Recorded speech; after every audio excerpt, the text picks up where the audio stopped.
Justine Atlan, bonsoir. Vous êtes directrice de l'association e-Enfance. On vous invite parce que jeudi se déroule la journée nationale contre le harcèlement à l'école. Alors, est-ce que c'est un phénomène qui touche de plus en plus d'enfants? Et est-ce qu'il y a, à quel âge assiste-t-on au pic du harcèlement? Et est-ce qu'enfin, il y a un profil type du souffre-douleur à l'école?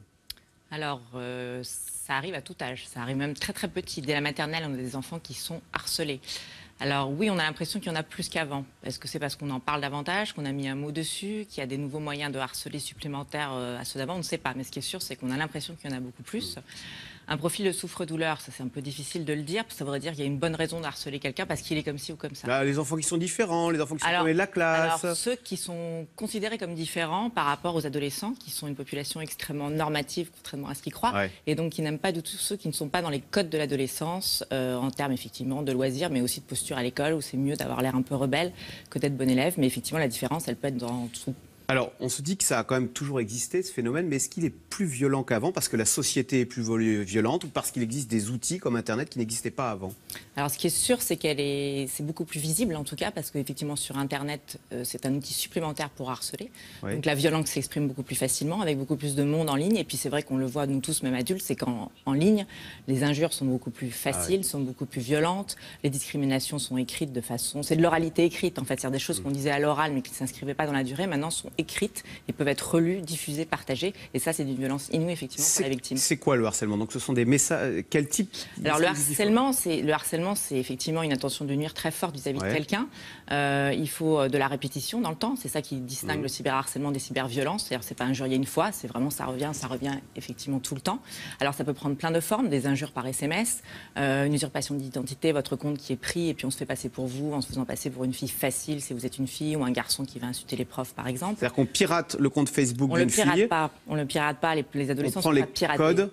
À un moment, on a eu le mot de passe. Voilà. De quelqu'un où on a eu accès à son compte qu'il a laissé ouvert par négligence. Et à ce moment-là, on change le mot de passe, puisqu'on l'a déjà, on est dessus, on le change et on prend la main dessus. Ce qui fait que le propriétaire initial, quand il veut taper son mot de passe pour le retrouver, ça ne marche pas, puisqu'effectivement, il a été entre-temps changé. Et ça, on va mettre un peu de temps à s'en rendre compte. Donc pendant les jours ou les semaines qui vont durer, nos amis vont recevoir des messages d'insultes en disant « mais qu'est-ce qu'il lui prend, elle est devenue folle » ou « lui, qu'est-ce qu'il a ?» En fait, c'est pas nous, c'est quelqu'un d'autre. Mais c'est comme ça aussi qu'on se fait beaucoup harceler quand on est ado. Alors, on va regarder le clip qui a été réalisé à l'occasion de cette journée nationale contre le harcèlement à l'école. On regarde. Bonne nuit.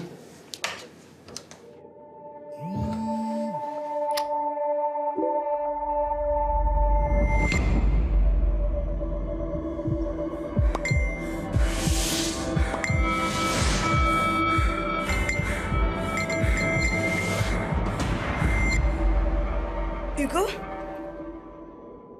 J'ai juste liké. Liker, c'est déjà harceler. Face au cyberharcèlement, appelez le 0800 200 000. Il y a plein de choses dans ce clip. D'abord, on s'aperçoit qu'avec Internet, ça dure 24 heures sur 24. Il n'y a plus de refuge face au harcèlement. Non, non. Parce que les ados, ont leur téléphone, ils dorment avec. Donc effectivement, ça ne s'arrête jamais. Vous vous embarquez avec vous à la maison l'outil qui permet de continuer à vous harceler. Et c'est effectivement 24 heures sur 24. Et en plus, ça s'amplifie dans la nuit parce que tout le monde a participé, ça s'est agrégé. Et à l'école, il y en a encore plus maintenant qui sont au courant que vous êtes harcelé, même si vous ne connaissez pas, mais ils participent. Ouais. Alors, ça s'est agrégé. Il y a un phénomène de bande. Oui, parce qu'à l'adolescent est grégaire. L'adolescent existe parce qu'il est dans une bande. Quand vous êtes ado, vous n'avez pas de très sûr de vous, donc c'est le groupe qui vous donne de l'identité. Donc effectivement, vous n'existez pas si vous n'êtes pas dans un groupe. D'accord. Alors, insulter quelqu'un en face, les yeux dans les yeux, c'est difficile.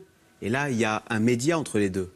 Il y a le web, c'est beaucoup plus facile d'écrire. C'est beaucoup plus facile et c'est ça qui fait participer beaucoup plus d'acteurs au harcèlement. C'est-à-dire des témoins passifs dans un harcèlement classique vont participer, vont devenir actifs parce qu'effectivement ça coûte rien entre guillemets de liker, de publier un commentaire, de partager. C'est rien, c'est anodin, c'est un clic. Et puis effectivement vous avez l'empathie est complètement réduite puisque vous n'avez pas en face de vous la réaction de ce que vous faites à la victime. On est surpris par le manque d'empathie des enfants entre eux. Est-ce qu'au fond, les enfants ne sont pas beaucoup plus méchants entre eux que ne le sont les adultes, qui quand même se retiennent, qui font preuve de plus de civilité, non? Alors, je ne suis pas persuadée que les adultes fassent vraiment preuve de plus de civilité, surtout sur Internet. Je ne crois pas que ça soit forcément toujours le cas. En l'occurrence, ce qui est vrai, c'est que chez les enfants, il y a une cruauté, mais ça, on le sait depuis toujours. La comtesse de Ségur ou autre en parlait. Les enfants sont d'une cruauté sans nom. Donc, c'est pour ça qu'on les éduque aussi. La société nous aide à effectivement effectivement à ne l'être moins. Et puis c'est vrai qu'encore une fois, à l'adolescence, on se trompe parfois un peu de façon sur son identité et on va penser que ça fait bien d'être un peu méchant. Ça assied un peu dans la société. Et puis c'est vrai qu'on est dans une société aujourd'hui où pour être bon, il faut être fort, parfois il faut écraser les autres. C'est aussi des valeurs qu'on transmet aussi, hein, parfois sans s'en rendre compte. Et où effectivement, être le plus fort, c'est être respecté et c'est faire peur aussi parfois. Donc finalement, le leader harceleur fait peur aux autres et c'est comme ça qu'il harcèle une victime. Comment l'enfant réagit? Jusqu'où ça peut aller? Malheureusement, on se souvient des cas très graves, comme la pauvre Marion, dont la mère avait écrit un livre, qui s'était suicidée, tellement elle avait été harcelée à l'école. Oui, il y en a chaque année, effectivement, des adolescents qui se suicident parce qu'ils sont harcelés à l'école par d'autres enfants. C'est totalement destructeur, vous êtes complètement acculé. En plus, encore une fois, un enfant, un adolescent, sa vie privée et professionnelle, il n'y a pas de différence. Ouais. À l'école, vous vivez tout, vous travaillez, vous avez vos amours, vous avez vos amis. Donc quand vous êtes rejeté de ça, vous êtes rejeté de la vie entière. Les parents, j'imagine, sont tétanisés à l'idée que leur enfant soit harcelé. Est-ce qu'il y a des façons de le déceler? Ou est-ce que non, les parents sont dans l'ignorance totale? Souvent, ils sont dans l'ignorance totale parce que l'enfant va faire tout ce qu'il peut pour que ses parents ne le voient pas. Donc ça, déjà, c'est très difficile. Parce qu'il a honte, parce qu'il a peur des représailles, parce qu'on lui dit si tu parles, ça va être pire. Ouais. Parce que c'est un enfant souvent qui est harcelé. Vous parliez des signes. Eh ben, un enfant harcelé, souvent, ce qu'on retrouve chez ces enfants-là, c'est qu'ils ont beaucoup de mal à communiquer leurs émotions.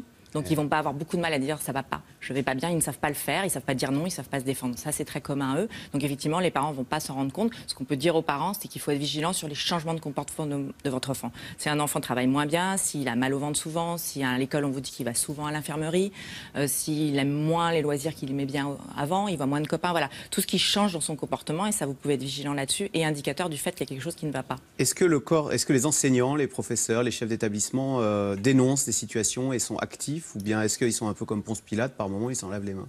Massivement, ils étaient beaucoup comme Ponce Pilate autrefois, puisqu'effectivement, ils considéraient que c'était l'école de la vie, la récré, qu'il fallait que le plus fort allait l'emporter.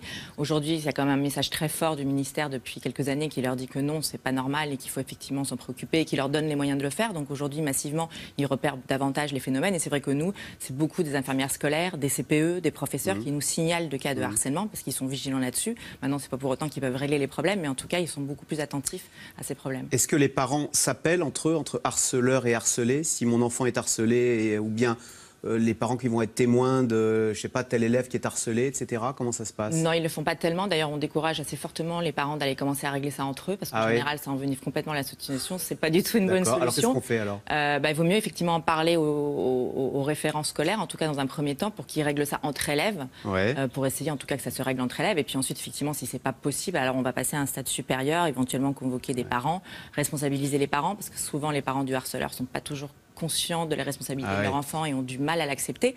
Alors ce qui est vrai, c'est qu'il faut quand même vous dire qu'il faut quand même que vous envisagiez votre enfant comme étant potentiellement harceleur à tout moment. Et oui. Les victimes sont quand même une minorité, Dieu merci d'ailleurs. Donc la majorité des adolescents sont plutôt ou témoins ou surtout actifs ou carrément vraiment harceleur. Donc si vous voulez aussi transmettre un message à votre enfant, c'est aussi le responsabiliser sur le fait que effectivement liker c'est déjà harceler et que donc parfois ils participent à du harcèlement de façon banale pour eux, mais ça l'est pas du tout parce que c'est ça qui amplifie largement le phénomène pour la victime. Le héros qui se lève, qui dénonce courageusement l'attitude grégaire de ses copains, ça n'existe pas. Ça, vous avez appelé ça un héros. Ouais, donc il n'y en a pas beaucoup. Il y en a pas beaucoup. Pourtant, c'est puni par la loi. Un an d'emprisonnement, 15 000 € d'amende, j'imagine que ça n'a jamais été appliqué.